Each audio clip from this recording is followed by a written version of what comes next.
اعوذ باللہ من الشیطان الرجیم بسم اللہ الرحمن الرحیم۔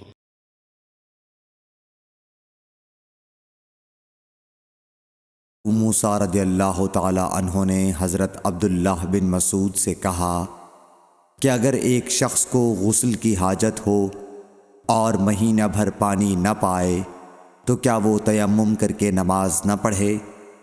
شفیق کہتے ہیں کہ حضرت عبداللہ بن مسعود نے جواب دیا کہ وہ تیمم نہ کرے اگرچہ وہ 1 مہینے تک پانی نہ پائے اور نماز موقوف رکھے۔ ابو موسیٰ نے اس پر کہا کہ پھر سورہ مائدہ کی اس آیت کا کیا مطلب ہوگا؟ اگر تم پانی نہ پاؤ تو پاک مٹی پر تیمم کر لو۔ حضرت عبداللہ بن مسعود بولے کہ اگر لوگوں کو اس کی اجازت دے دی جائے تو جلد ہی یہ حال ہو جائے گا کہ جب ان کو پانی ٹھنڈا معلوم ہوگا تو وہ مٹی سے تیمم ہی کر لیں گے۔ اعمش نے کہا میں نے شفیق سے کہا تو تم نے جنبی کے لیے تیمم اس لیے برا جانا؟ انہوں نے کہا ہاں۔ پھر حضرت ابو موسیٰ اشعری رضی اللہ تعالیٰ عنہ نے فرمایا کہ کیا آپ کو حضرت عمار کا حضرت عمر بن خطاب رضی اللہ تعالیٰ عنہ کے سامنے یہ قول معلوم نہیں کہ مجھے رسول اللہ صلی اللہ علیہ وسلم نے کسی کام کے لیے بھیجا تھا، سفر میں مجھے غسل کی ضرورت ہو گئی لیکن پانی نہیں ملا، اس لیے میں مٹی میں جانور کی طرح لوٹ پوٹ لیا۔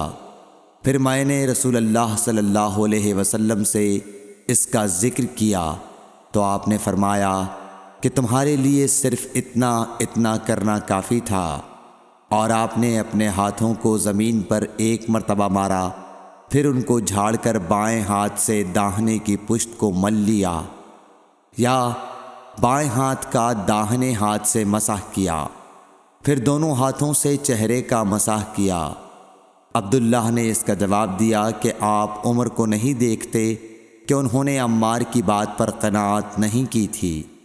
اور یعلی بن عبید نے اعمش کے واسطے سے شفیق سے روایت میں یہ زیادتی کی ہے کہ انہوں نے کہا کہ میں عبداللہ اور ابو موسیٰ کی خدمت میں تھا، اور ابو موسیٰ نے فرمایا تھا کہ آپ نے عمر سے عمار کا یہ قول نہیں سنا کہ رسول اللہ صلی اللہ علیہ وسلم نے مجھے اور آپ کو بھیجا، پس مجھے غسل کی حاجت ہو گئی اور میں مٹی میں لوٹ پوٹ لیا۔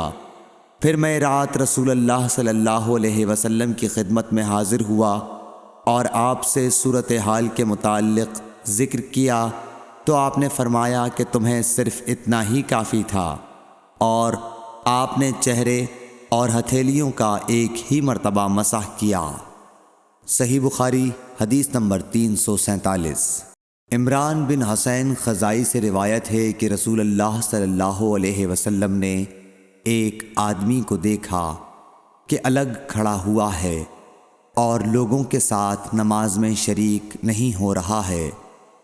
آپ نے فرمایا کہ اے فلاں، تمہیں لوگوں کے ساتھ نماز پڑھنے سے کس چیز نے روک دیا؟ اس نے عرض کی یا رسول اللہ، مجھے غسل کی ضرورت ہو گئی اور پانی نہیں ہے۔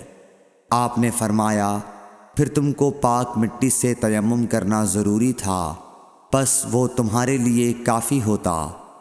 صحیح بخاری حدیث نمبر 348۔